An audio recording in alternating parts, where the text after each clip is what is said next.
Denise Weinberg.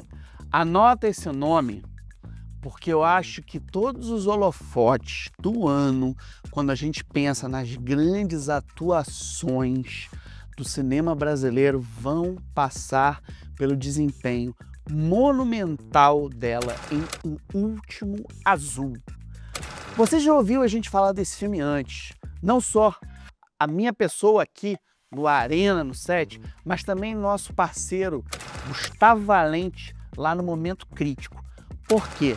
Esse longa-metragem foi o vencedor do Grande Prêmio do Júri da Berlinale lá em fevereiro, recebeu um Urso de Prata, além de uma série de outros prêmios em solo alemão, coroando a estética do cineasta pernambucano Gabriel Mascaro.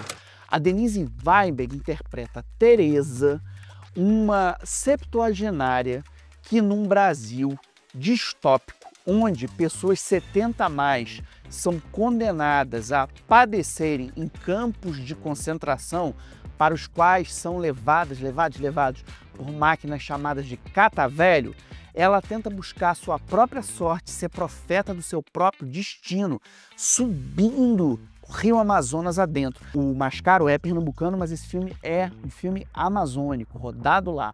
E tem entre seus personagens um barqueiro interpretado por Rodrigo Santoro, que acredita nos poderes do caracol da baba azul, uma criatura que quando você pinga sua secreção no olho, você tem visões alucinógenas sobre as verdades da alma.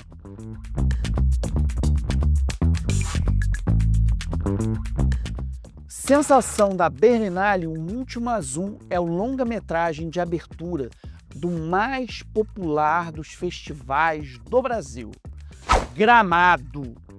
E Gramado entra para a briga junto com o Festival de Brasília.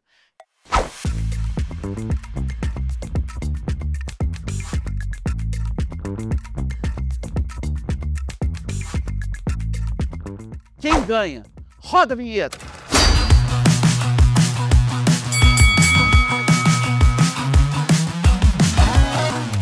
Gramado esse ano vai de 15 a 24 de agosto, tendo O Último Azul como seu abre-alas e uma série de produções entrando em campo atrás do seu troféu Kikito. A atriz Camila Morgado, o ator e diretor Caio Blatt e o curador, jornalista Marcos Santuário, um grande pensador das veredas do audiovisual, assinam a curadoria desse evento, que já teve grandes lideranças aí, entre elas o saudoso José Wilker. Antes da gente conferir quem está concorrendo esse ano, deixa eu só falar um pouquinho da mística de Gramado. Primeiro, você não sai de lá sem ficar embatucado com o cheiro de chocolate. Grandes empresas chocolateiras estão por lá. A produção de vinhos da cidade é para você sair doidão de lá. E, fora isso, tem uma culinária muito influenciada pelos colonos italianos, com massas para você ganhar um quilo que, dá trabalho de perder. Quem que vai concorrer esse ano? Concorrem este ano A Natureza das Coisas Invisíveis, de Rafaela Camelo, do Distrito Federal. 5 Tipos de Medo, de Bruno Bini, de Mato Grosso do Sul. Nó, de Laís Melo, do Paraná. Papagaios, de Douglas Soares, do Rio de Janeiro. Sonhar com Leões, de Paulo Marinu Blanco, de São Paulo. E Querido Mundo, de Miguel Falabella, aqui do Rio de Janeiro. 4 longas-metragens em sua competição de documentários. Até Onde a Vista Alcança, de São Paulo. Lendo o Mundo, do Rio Grande do Norte. Os Avós, do Amazonas. E Para Vigo Me Voe, do Rio de Janeiro. Gramado começou oficialmente a sua programação em 1973, num país ainda em fase de ditadura, tendo Toda Nudez Será Castigada, de Arnaldo Jabor, como seu primeiro vencedor. Ali surgiu a mítica em torno do troféu Kikito, que durante muito tempo passou a ser considerado como uma espécie de Oscar brasileiro.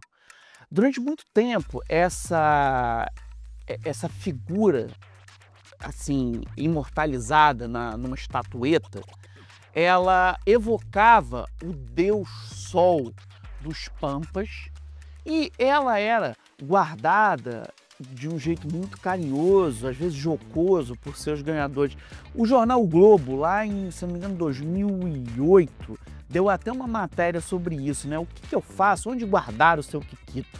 Eu escrevi essa matéria e ouvi muita gente que foi laureado por esse prêmio, entre eles o mestre Nelson Pereira dos Santos, que esteve lá com o amuleto de Ogum. Vai Trabalhar Vagabundo, São Bernardo, O Som ao Redor, Colegas, todas essas grandes produções que marcaram a luta do cinema brasileiro pela inclusão, a luta do cinema brasileiro pela diversidade, tiveram projeções nesse grande festival. Eu cito, por exemplo, nesse terreno de quebrar com paradigmas, principalmente os paradigmas da intolerância, Brother, de Jefferson D., Gaijin 2, da grande Tezuka Yamazaki, uma cineasta que sempre merece a nossa referência. Do passado, filmes de grande importância, como por exemplo Cabaré Mineiro, que marcou época. Enfim, o Festival de Gramado sempre esteve atento a grandes grifes autorais do Brasil. Lançou por lá, por exemplo, um marco das narrativas de não ficção, que é o Edifício Master, do Eduardo Coutinho, inclusive no primeiro ano que eu tive lá, 2002. Eu vou citar uma grande referência, assim, um sol, já que eu falei do Deus Sol dos Pampas, que lá em Gramado sempre batia ponto com seu carinho, com seu afeto, Carlão Reichenbach, que teve lá com Anjos do Arrabalde, as professoras, um grande estudo sobre o papel das educadoras na formação da cidadania nesse país. Gramado está sempre ligado em pautas dessa natureza e por lá passaram grandes curadoras, grandes vozes da direção artística do cinema brasileiro. Eu vou citar uma que eu acho que talvez celebre muitas, que é o meu querido Rubens Evald Filho, que serenou na década passada, mas que deu uma nova roupagem para Gramado. Considerado o mais antigo dos grandes festivais brasileiros em continuidade e em relevância, Brasília encarna uma espécie de ideal de contestação política, sendo famoso não só pelos debates que produz e por ecoar na sociedade, a partir da imprensa, a partir do comportamento da cinefilia, uma série de lutas em prol de reformas comportamentais, mas principalmente não há como pensar na história desse festival sem considerar as vaias que sua plateia dá impiedosamente em produções que por vezes arranham expectativas, arranham certezas, arranham paradigmas. Eu cheguei a ver grandes produções serem vaiadas e assim mesmo serem contempladas. Um diretor, por exemplo, que tem um histórico de vaias, não por suas deficiências, mas por suas incontestáveis e incontáveis excelências, é Júlio Bressani, que saiu laureado de lá múltiplas vezes por longas como Filme de Amor, Cleópatra. Diegenite em Turim. Brasília deu de presente para o cinema brasileiro, desde o início da sua trajetória no DF, lá em 1965, grandes clássicos. Por exemplo, A Hora e a Vez, de Augusto Matraga, passou lá. Rogério Sganzerla esteve lá com um grande filme, Signo do Caos, foi o último longa desse Godard de Joaçaba, Santa Catarina, teve exibição lá. Eu acho que um grande marco para a retomada do cinema brasileiro no início dos anos 2000 fez de Brasília um trampolim para a sua excelência, que foi Lavoura Arcaica, de Luiz Fernando Carvalho, meu filme do coração brasileiro deste século, meu xodó incontestável. Assim, Brasília revelou grandes talentos. Eu acho que eu cito duas figuras seminais do cinema da contemporaneidade, a atriz Grace Passot e o realizador André Novaes Oliveira.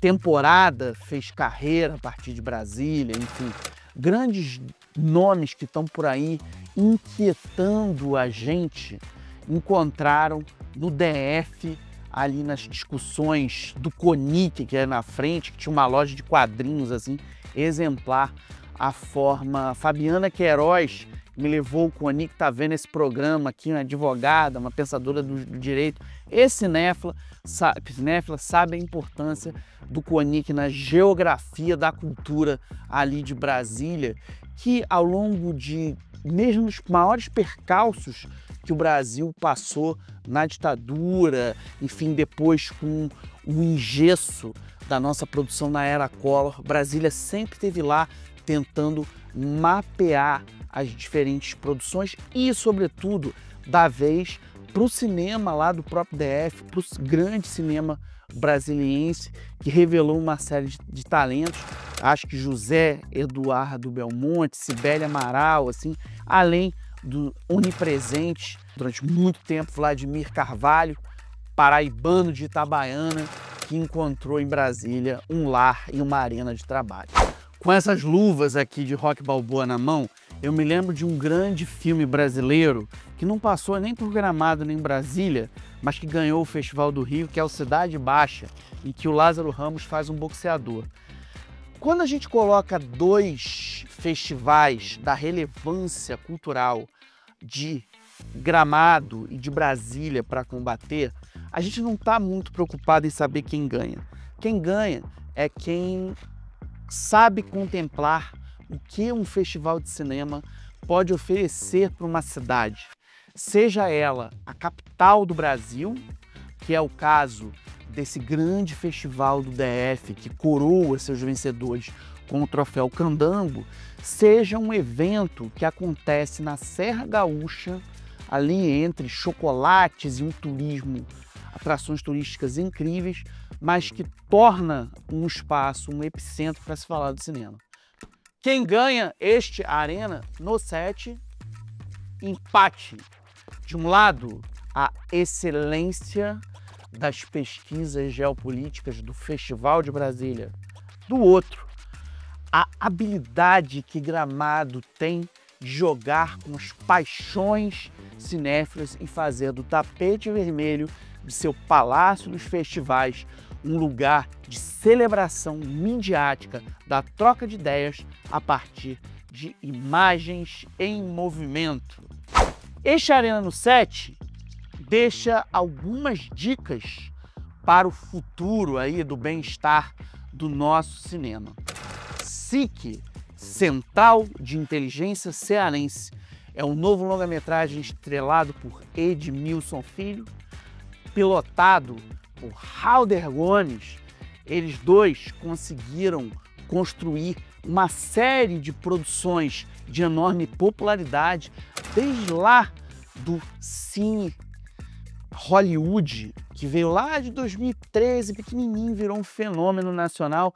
Fizeram um Shaolin do Sertão, que aliás ganha aí um episódio 2 que vai estrear já já, foi filmado no fim do ano passado fizeram o Halder produzindo, o Edmilson com o Matheus Nastergalli, Os Cabras da Peste, que entrou na Netflix, enfim, fez um grande fenômeno, virou um grande fenômeno, passou na TV Globo, enfim.